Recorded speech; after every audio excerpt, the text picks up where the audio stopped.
Hi boys and girls. I am excited to read to you this one of my favorite stories for this time of year. It's called The Night Tree and it's by Eve Bunting.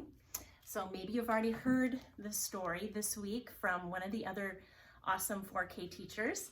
And so if you haven't, here we go for the first time. I just wanted to point out that they're in the woods, right? And up here is a little owl peeking down at them. And we have Dad and Mom and the little girl and the little boy.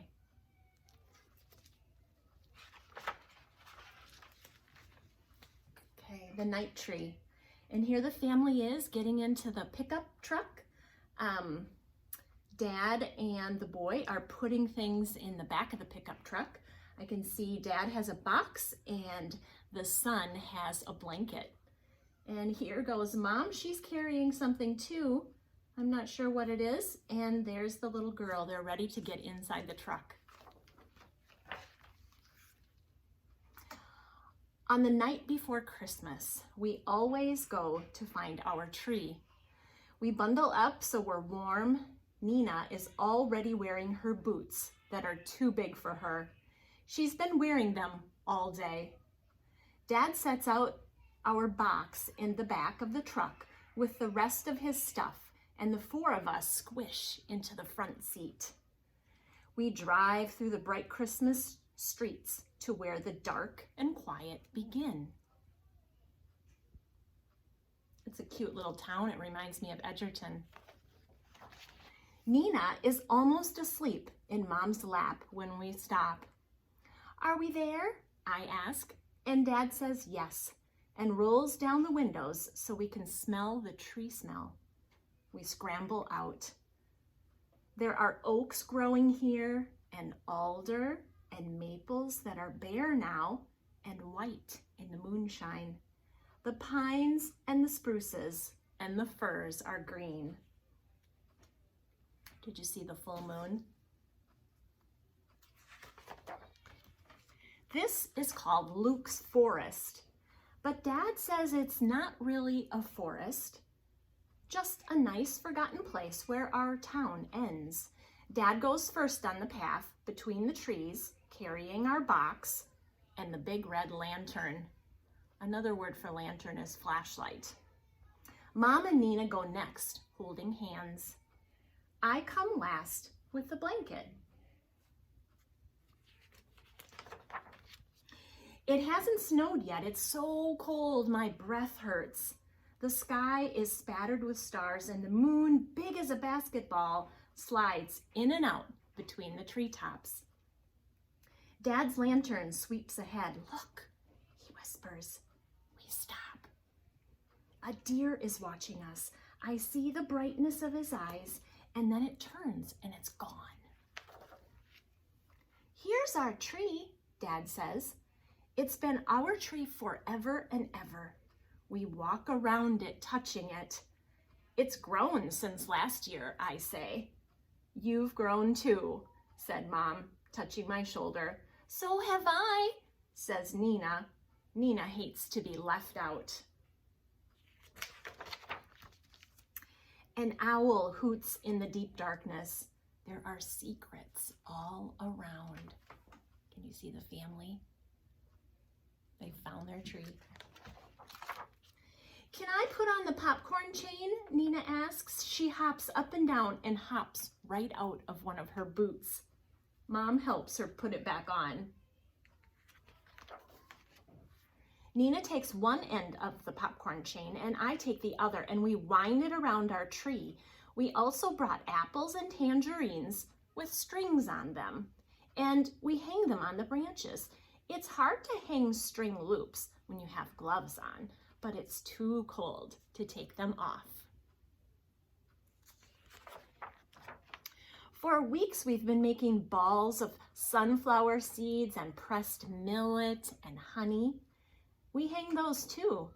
We scattered nuts and breadcrumbs and pieces of apple underneath the tree for the little creatures who can't climb very well. Our tree looks so pretty. Do Do you notice how the moon is shining right at the top of the tree? Isn't that cool? Mom says I should spread the blanket so we can sit and admire our tree. She has brought a thermos of hot chocolate. I take off my gloves and toast my hands around the warm cup. Dad turns off the lantern and we stay quiet, hoping that some of the little animals will come while we're here, hoping the deer will come back, but it doesn't. It's shy, Dad says. I'm shy too, Nina says. Before we leave, she and I get to choose a Christmas carol to sing. I choose "O Come All Ye Faithful," and Nina chooses "Old MacDonald Had a Farm." That's not a Christmas song, silly, I tell her, but Mom says it's fine, and it's a very nice song too. And we sing fast because there's a lot of verses and it's getting colder. After the last EIO, we gather up our things and head for the truck. I look back. Our tree has folded itself into the darkness, but I think I can still see it. Stars are caught in its branches and the moon swinging lopside on top. Nina gets tired and Dad has to wrap her in the blanket and carry her. I carry her boots. Later in bed, I think about our tree, and sometimes next day when the aunts and uncles and cousins are at our house and it's noisy and happy, I let my mind go back to Luke's forest. I think of the birds having Christmas dinner and the squirrels and the opossums and the raccoons and the skunks. Did you notice that on his blanket he has all the things that they put on the tree and some of the animals? I wonder if his mom or grandma made that quilt for him. There might even be a bear because Dad says bears don't really sleep all winter, and if one is going to wake up, I just bet it would wake up for Christmas.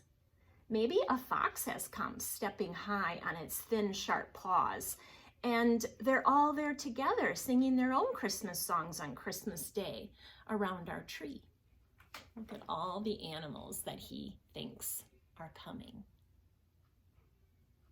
That's a lot. I can see the bears, there's a skunk, there's a weasel, a raccoon, deer, here comes a fox and a raven, another deer, more skunks, there's that owl, and lots of different birds, and the dove is landing right on top. Here comes a blackbird or a crow, cardinal. There's another raccoon. I wonder if that's Chester raccoon. Huh. And there's two little animals eating an apple together. I hope you enjoyed that story. Have fun with this unit. Bye, boys and girls.